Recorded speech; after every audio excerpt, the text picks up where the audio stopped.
आप सभी को जय मसीह की। परमेश्वर को हम धन्यवाद करते हैं। आज एक और बार आज इस रात्रि के वेला में परमेश्वर के चरणों में आकर के परमेश्वर के नाम की महिमा और स्तुति करने के लिए, आराधना करने के लिए, प्रभु को चरणों में आने के लिए प्रभु ने दिया हुआ है सुंदर अवसर के लिए हम परमेश्वर को धन्यवाद देंगे। हालेलुया। सच में हमारा परमेश्वर महान है और अद्भुत है। हालेलुया। आज परमेश्वर ने दिन भर संभाला, भला चंगा रखा, इसके लिए हम धन्यवाद करेंगे। आइए अपने आंखों को बंद करें और परमेश्वर को थोड़ा समय धन्यवाद दें और परमेश्वर की स्तुति करें, परमेश्वर की आराधना करें और कहें, पिता परमेश्वर, आपने हमें संभाला, आपने भला चंगा रखा और हर एक खतरा और मुसीबत से बचाया। परमेश्वर हमें आशीष दे, हमें अनुग्रह दे, ताकि परमेश्वर हम सभी के जीवन में अनुग्रह और आशीष दे। परमेश्वर के हाथ में सौंपे। आमीन। हालेलुया। पूरा वचन ये ध्यान से सुनिए, क्योंकि आज ये वचन अगर आप पूरे सुन तो परमेश्वर की एक नई आशीष आप अपने जीवन में अनुभव करेंगे, देखेंगे। आमीन। इसलिए आज रात का मनन के लिए हमने वचन लिया है निर्गमन का किताब, उसका 15 अध्याय उसका 26 में लिखा है, यदि तू अपने परमेश्वर यहोवा का वचन तन मन से सुने और जो उसकी दृष्टि में ठीक करे वही करे और उसकी आज्ञाओं पर कान लगा और उसकी सब विधियों को माने, तो जितने लोग मैंने मिस्रियों पर भेजे हैं उनमें से एक भी तुझ पर ना भेजूंगा, क्योंकि मैं तुम्हारा चंगा करने वाला यहोवा हूँ। Praise Lord. हालेलुया। मेरे प्रियो, ये वचन में लिखा है यहोवा राफा, चंगा करने वाला परमेश्वर हो। जब ये वचन हिब्रू बाइबल में पढ़ता है तो उधर लिखा है यहोवा राफा। आमीन। इधर लिखा है चंगा करने वाला यहोवा। इसका मतलब क्या है? हमारे जीवन का किसी भी क्षेत्र में आज बीमार में, रोग में, कष्ट में हम पड़े हुए, हम सबके जीवन में क्या चाहिए? चंगाई चाहिए। हम सबका जीवन में छुटकारा चाहिए। हम सबका जीवन में तरह तरह का बीमारी से, रोग से छुटकारा पाना चाहते हैं, लेकिन कई बार हम प्रार्थना करने के बाद, वचन पढ़ने के बाद, कलीसिया में जाने के बाद भी हमारे जीवन में क्या होता है, जो है तो हालेलुया, बीमारी ठीक नहीं होता है। उसका कारण क्या है?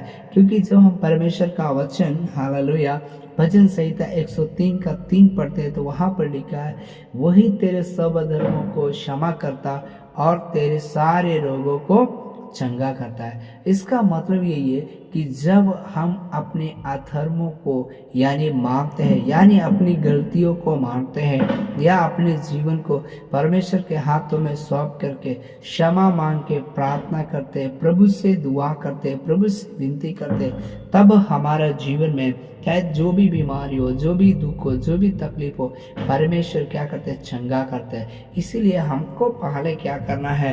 परमेश्वर के सामने क्या करना है? क्षमा मांगना है। क्योंकि जब इसका पूरा अध्याय आप पढ़ेंगे तो देखते हैं कि वहाँ पे एक जो है तो पानी जो है तो कड़वा है और परमेश्वर कहते हैं कि इस कड़वा पानी को मीठा बनाना है। तो वो मीठा बनाने के लिए क्या किए हैं कि परमेश्वर मूसा को कहते हैं कि जो है तो वहाँ से एक लकड़ी ले और उस पानी में डाल दे, ताकि जो है तो वो लकड़ी मीठा हो जाएगा। आमीन। हालेलुया।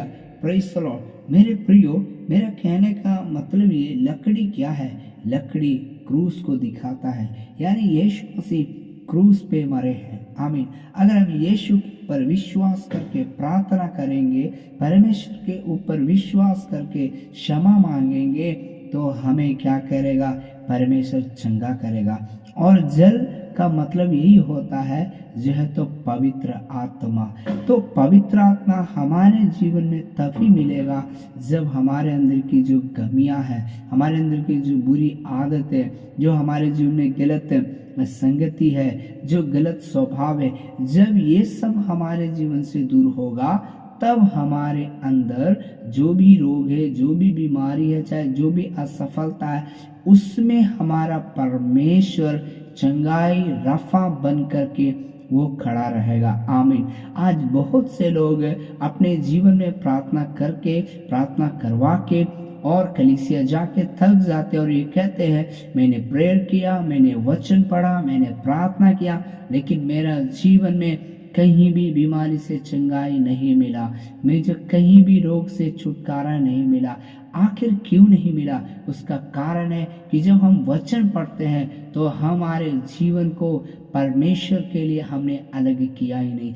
जब हम अपने जीवन को परमेश्वर के लिए अलग करते हैं, यीशु मसीह के लिए सौंप देते हैं, क्योंकि दाऊद कहते हैं कि परमेश्वर तेरा वचन को मैंने हृदय में रखा ताकि पाप ना करो। आज बहुत से लोग प्रेयर तो करवाते हैं, आज बहुत से लोग तो प्रेयर तो करते हैं, लेकिन परमेश्वर की वचन यानी उसकी आज्ञाओं को नहीं मानते हैं। आज्ञाएं नहीं मानने के कारण वो प्रतिदिन बीमार में, दुख में, कष्ट में और समस्या में पड़ जाते हैं और फिर कहते हैं कि हमें कोई चंगाई करे, कोई छुटकारा करे। कई लोग का तो विश्वास भी टूट जाता है और कहते हैं हमने प्रेयर करवाया, प्रार्थना करवाया, लेकिन हमें चंगाई नहीं मिला। चंगाई क्यों नहीं मिला?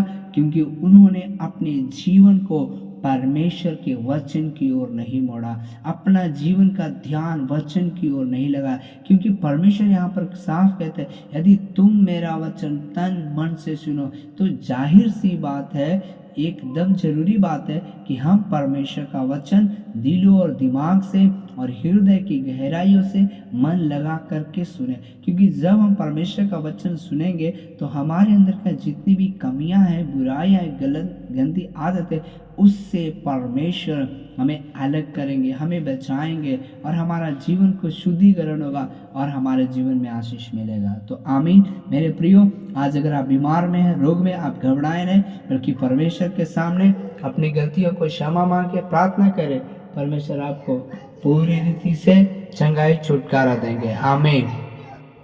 प्रभु आशीष दे। God bless you. आप सभी को जय मसीह की।